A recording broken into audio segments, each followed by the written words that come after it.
The day I left my own mother at the airport wasn't the hardest part. The hardest part was realizing she'd been preparing me for that moment my entire life. That thought keeps replaying in my head, especially late at night when everything is quiet and there's nowhere left to hide from memory. I'm almost 40 now, but this story doesn't start anywhere near adulthood. It starts in a house that never felt safe, with a woman who was supposed to be my mother. Growing up, my mom wasn't just strict or emotionally distant. She was abusive. Not in ways that leave easy scars people can point to, but in ways that slowly hollow you out. Words that cut. Punishments that felt personal. A constant sense that love was conditional and could be taken away at any moment. By the time I was 12, things had gotten so bad that the court stepped in. I didn't run away. I didn't rebel. I was legally removed from her home and sent to live with my dad. I still remember sitting in that courtroom, feet dangling because they didn't reach the floor, realizing that whatever family I thought I had was breaking apart in front of me. Later, when I saw the paperwork, one line burned itself into my brain. Under name of child, my mother had written something close to, "I have no son." I've never really recovered from that sentence. You can grow up, build a life, even convince yourself you've moved on, but words like that don't disappear.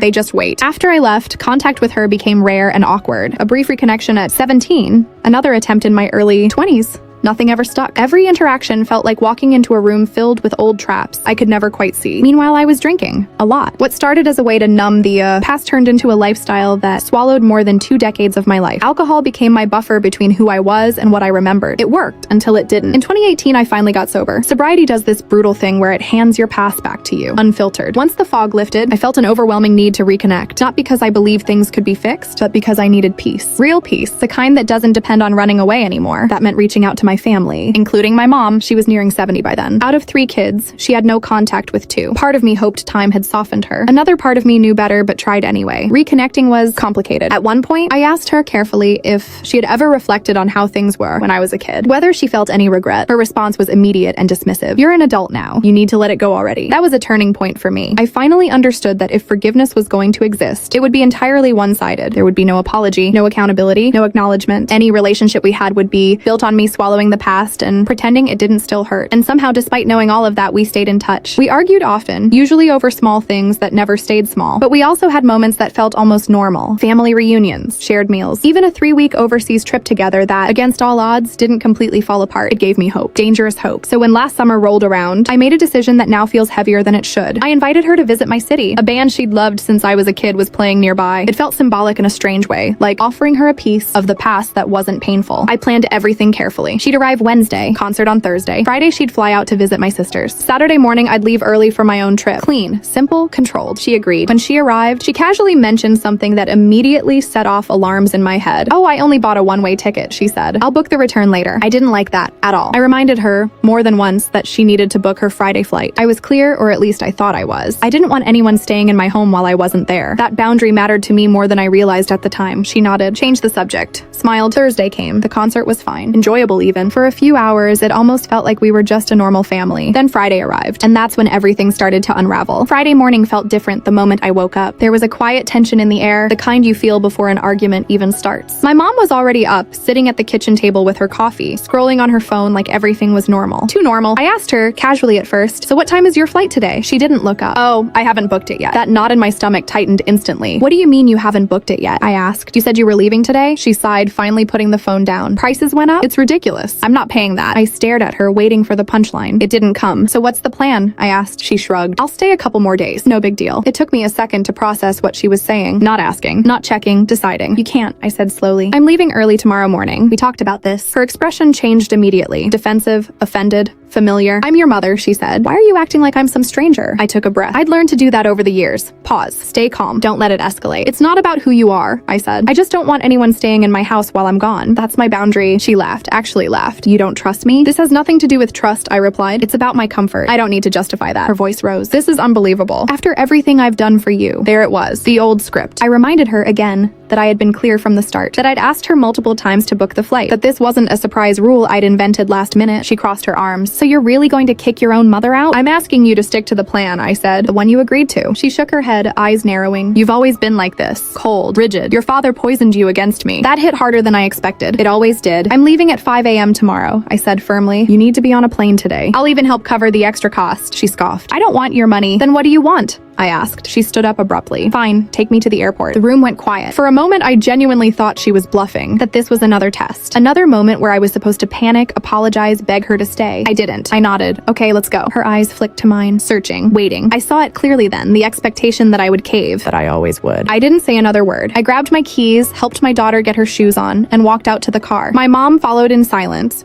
her movements stiff, almost theatrical. The drive to the airport felt endless, even though it wasn't far. No music, no conversation, just the sound of tires on pavement. At one point, I glanced in the rearview mirror. She was staring out the window, jaw clenched. I wondered if she was angry, scared, or just shocked that this time was different. When we pulled up to the drop-off zone, I parked and got out. I opened the trunk, lifted her suitcase, and set it on the curb. She didn't move. We stood there for a few seconds, facing each other. It felt like a standoff, like the final scene in a movie, where one character waits for the other to stop them from leaving. I didn't. If you can't find a ticket today, I said evenly, text me. I can help pay for a hotel. Her lips pressed into a thin line. She didn't thank me. She didn't argue. I got back into the car and drove away. My daughter asked quietly from the back seat, "Is Grandma mad?" I swallowed. "I don't know," I said. "But it's okay." I wasn't sure if that was true. The rest of the day passed in a blur. I left early the next morning for my trip, carrying a weight I couldn't quite name. Part of me felt relieved. Another part felt sick with guilt. Days passed, then weeks. Eventually, the messages started. Not from her, at first, but from other family members. "How could you do that to her? She's old. She didn't mean any harm. You embarrassed her. You're controlling." That was abusive. That word hit hard. Abusive. I'd spent my childhood surviving abuse, escaping it, building a life where I could finally say no. And now I was being told that enforcing a boundary made me the villain. When my mom finally reached out, her message was short and cold. I never thought my own son would abandon me like that. I didn't respond. Months later, I still replay that day in my head. The airport, the silence, the look on her face. I wonder if I should have handled it differently, if there was a gentler way. But then I remember the offers I made, the warnings, the choices she ignored. I didn't strand her. I didn't leave her helpless. I didn't take away her options. I just refused to give up my boundary. And somehow, that was the unforgivable part. The silence after everything happened was louder than the fight itself. Weeks passed, then months, and the space where my mom used to exist in my life just stayed empty.